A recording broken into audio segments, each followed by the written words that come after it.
We saw the biggest voluntary surrender of more than 1 million drug users and personalities, which is a feat that has never been seen in the country's history.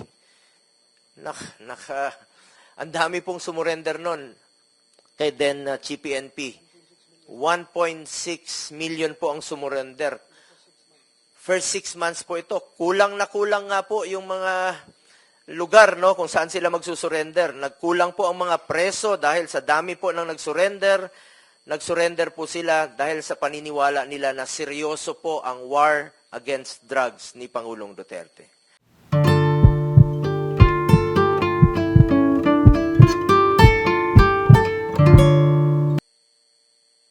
Thank you, Senator Robin Padilla. So, Senator Bongo, please. Salamat, Mr. Chair. Good day to all my esteemed colleagues and to all resource persons present here today. Allow me to begin by expressing my deepest condolences to the families of the victims of Typhoon Christine as well as those who lost their properties and livelihood. Please know that your Senate will be working extra hard to address your pressing concerns. Marami tayong gustong imbestigahan at bigyan ng pansin lalo na po sa pangangailangan po ng mga nasalanta. Rest assured that your senators will do so at the proper forum.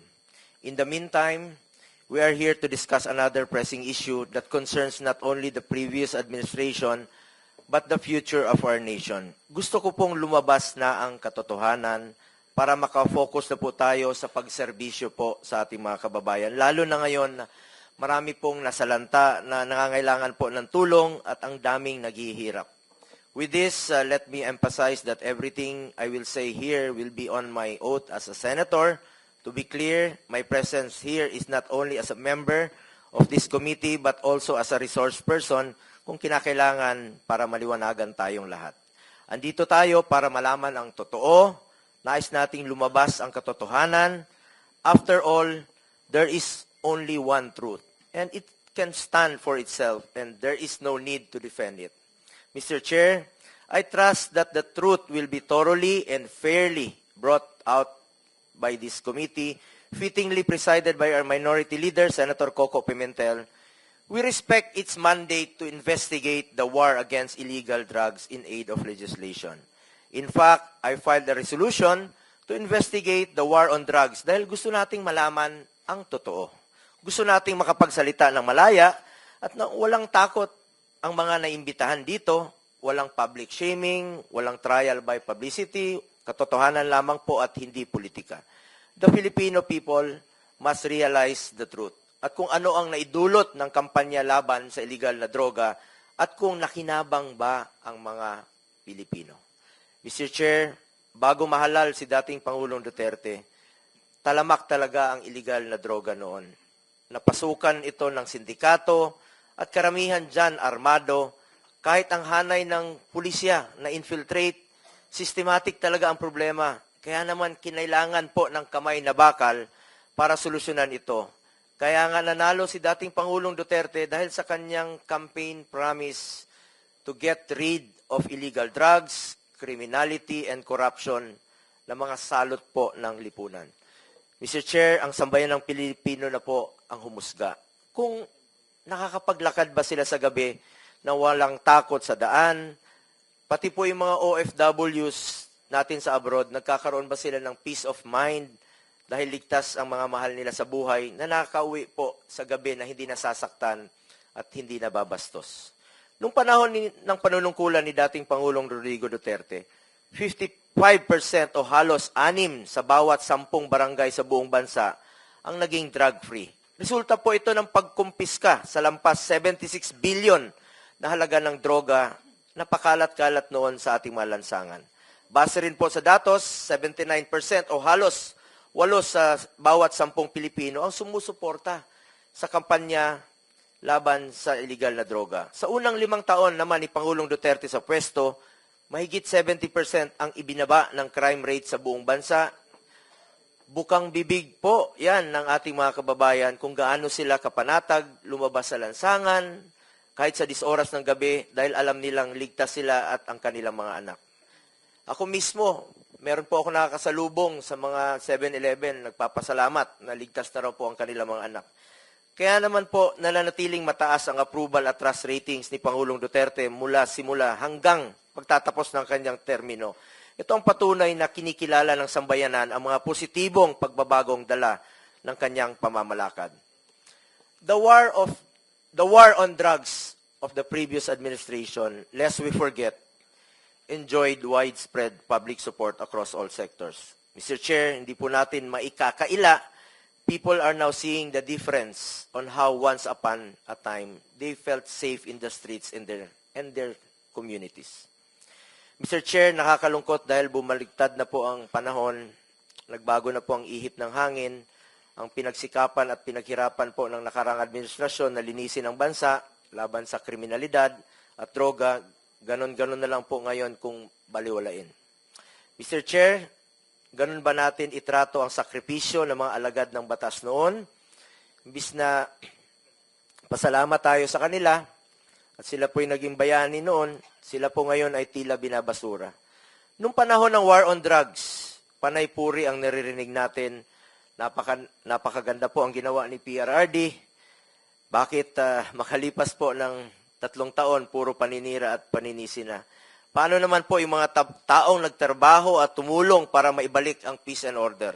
At paano rin po yung mga magagandang naidulot sa mga Pilipino ng laban kontra droga?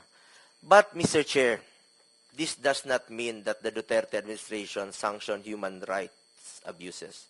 Ang tanging hangarin ni dating Pangulong Duterte ay linisin ang ating bansa at labanan ang mga naghahasik ng lagim, lalo na po sa pagdating sa illegal na droga.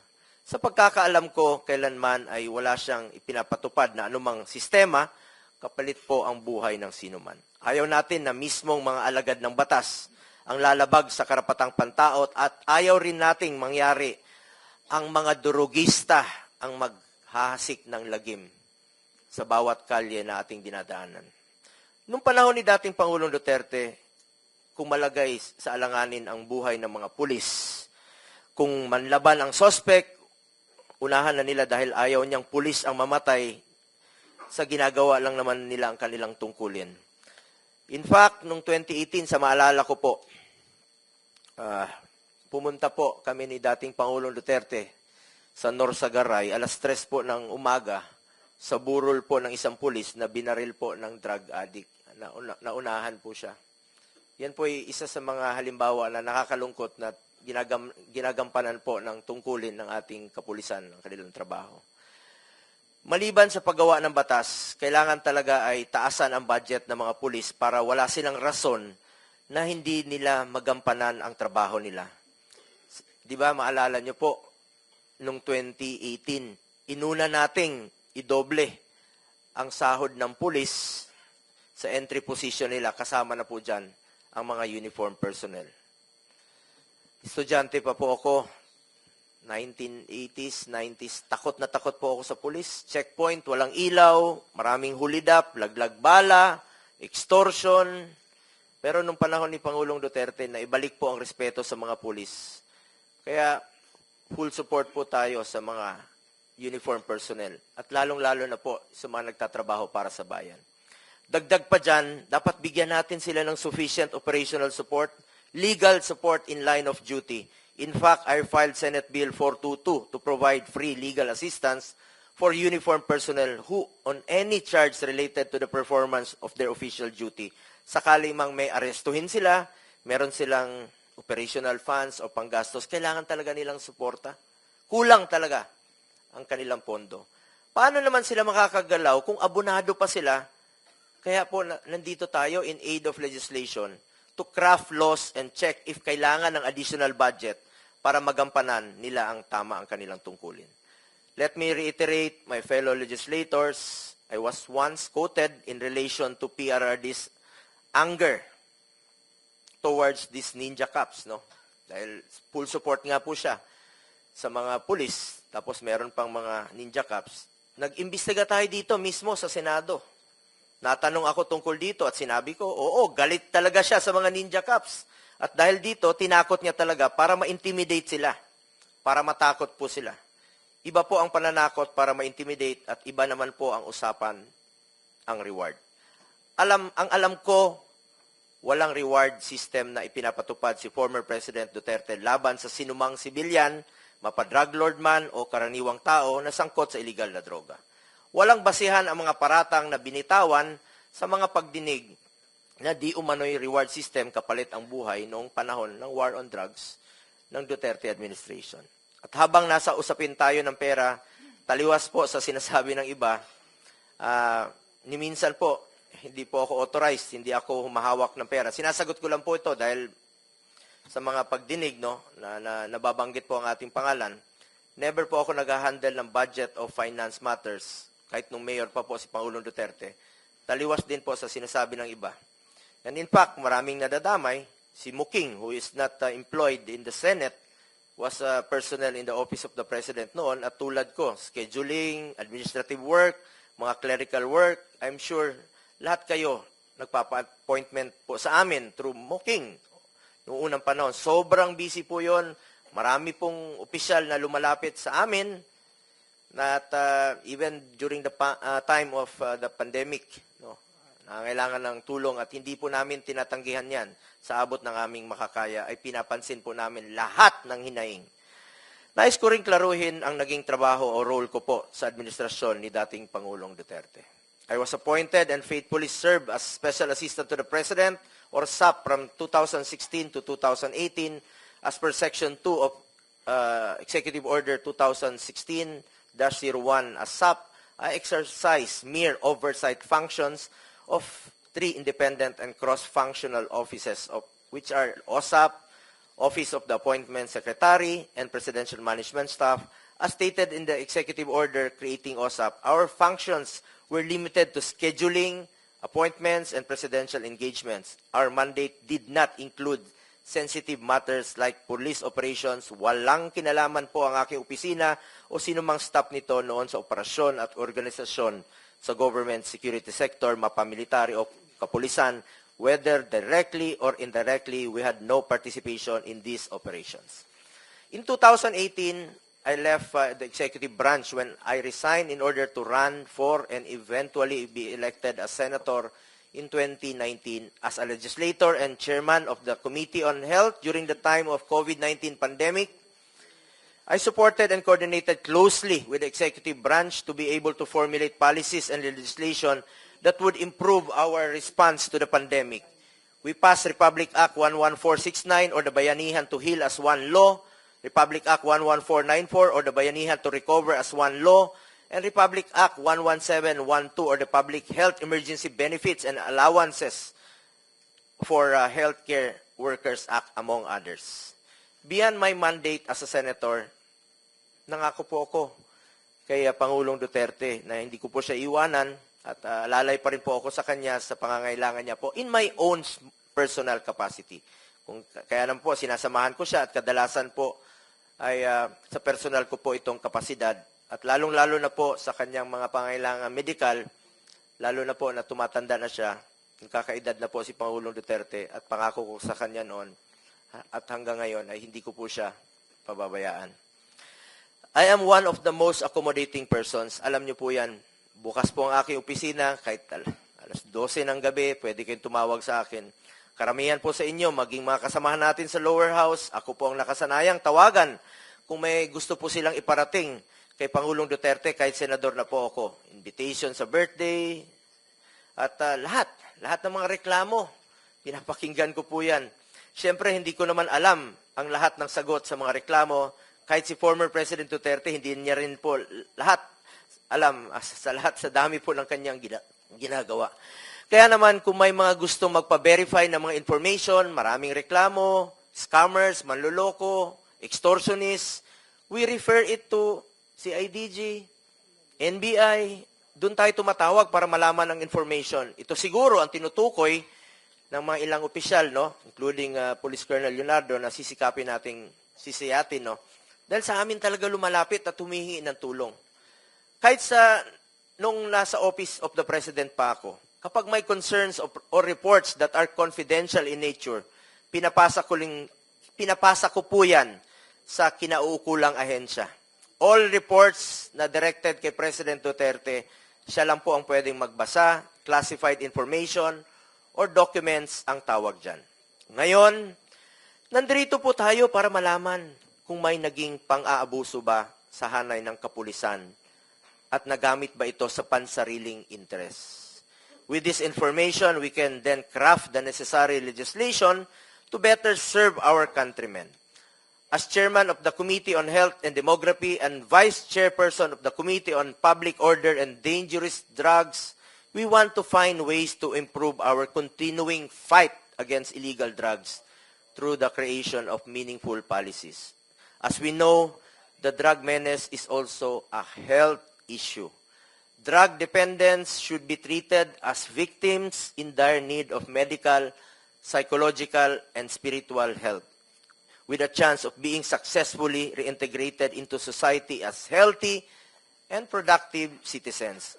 Para itong sakit sa lipunan na ayaw nating kumalat. Kagaya ng kahit anumang sakit, importante po dito ang prevention at early detection. Maghanap po tayo ng paraan para hindi lumala at hindi malulong ang ating mga kababayan dito. Tulungan nating gumaling at magbagong buhay ang mga nalulong sa droga. The past administration had shown equal concern for the rehabilitation and reintegration of drug dependents by directing executive branch of the government to support the establishment of drug abuse treatment and rehabilitation centers. Meron pong mga rehabilitation centers na ipinatayo, umpisa pa lang po ng administrasyon ni dating Pangulong Duterte. Kasama na po dyan ang sa Bukidnon. Malaking tulong po si Senator Mig Zubiri dyan, Nueva Ecija, and Las Piñas. Kaya lang po, sa kalagitnaan, hindi na po nagamit itong mga rehabilitation centers sa Nueva Ecija. Kalahati lang po ang na-occupy. Ang war on drugs ay dapat whole of government, whole of nation approach, kaya may rehabilitation at reintegration. In fact, former President Duterte issued Executive Order Number 4 creating an interagency task force for the establishment and support of drug abuse treatment and rehabilitation centers. We saw the biggest voluntary surrender of more than 1 million drug users and personalities, which is a feat that has never been seen in the country's history. Ang dami pong sumurrender nun kay then GPNP. 1.6 million po ang sumurrender. First 6 months po ito. Kulang na kulang nga po yung mga lugar no kung saan sila magsusurrender. Nagkulang po ang mga preso dahil sa dami po ng nagsurrender. Nagsurrender po sila dahil sa paniniwala nila na seryoso po ang war against drugs ni Pangulong Duterte. Bilang mambabatas, trabaho natin na suriin ang mga pulisiya laban sa droga noon at ngayon, at makagawa ng mga bagong batas na kinakailangan upang maisulong ang drug abuse prevention, mapagtibay ang law enforcement, masagip ang mga nabibiktima upang magbagong buhay, at mapalakas ang rehabilitation efforts. Bigyan po natin sila ng pagkakataon na magbagong buhay po. For my part, as early as 2019, I already filed a bill, Senate Bill 428, which would establish drug abuse treatment and rehabilitation centers in every province. I also filed Senate Bill 2115 to have vocational and livelihood programs for rehabilitated drug dependents. Bilang chairman po ng Committee on Health, Sports, and Youth, naniniwala po ko na isang health concern po na maaring matugunan sa pamamagitan ng maayos na rehabilitation at maging sa pag-promote sa sports. Hanggang ngayon po, sa kakaikot ko po sa buong Pilipinas, isa rin po ako sa author at co-sponsor ng National Academy of Sports. Iniinganyo ko talaga mga kabataan to get into sports, stay away from drugs, to keep us healthy and fit. This approach is also in line with the thrust of this administration that attention must be also directed towards the rehabilitation and recovery of victims. Apart from the accessibility of facilities, ito po'y napaka-importante. Sana po'y magtulungan tayo dito.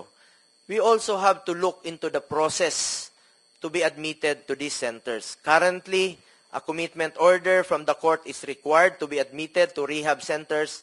Marami pong mga drug user ang gustong magpa-rehab, pero napakahaba po ng proseso. Kaya kadalasan, naisip nila na wag na lang magparehab. Ang resulta, try to heal to heal on their own. Walang intervention, bahala na. Kailangan nating ayusin ito dahil time is of the essence sa mga gustong magbagong buhay. We also have to look into mandatory counseling for victims and empower DSWD to help victims of this societal ill. As chairman of the Senate Committee on Youth, I also suggest crafting laws that would include in the school curriculum the knowledge and information necessary to prevent vices such as illegal drugs.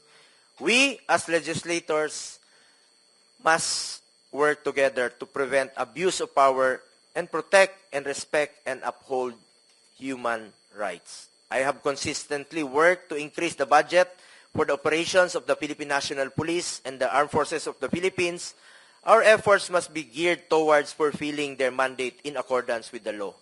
Gamitin natin po ang investigasyong ito at hearing na ito upang siguraduhin walang pang-aabusong mangyayari tungo sa ating isang hangarin na labanan po ang droga. I urge both houses of Congress, magtulungan po tayo dito. Kilala niyo po ako.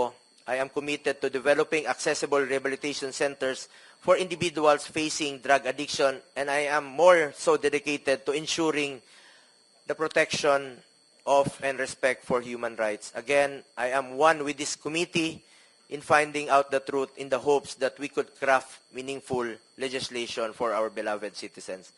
Thank you, Mr. Chairman. Thank you, Senator Bongo.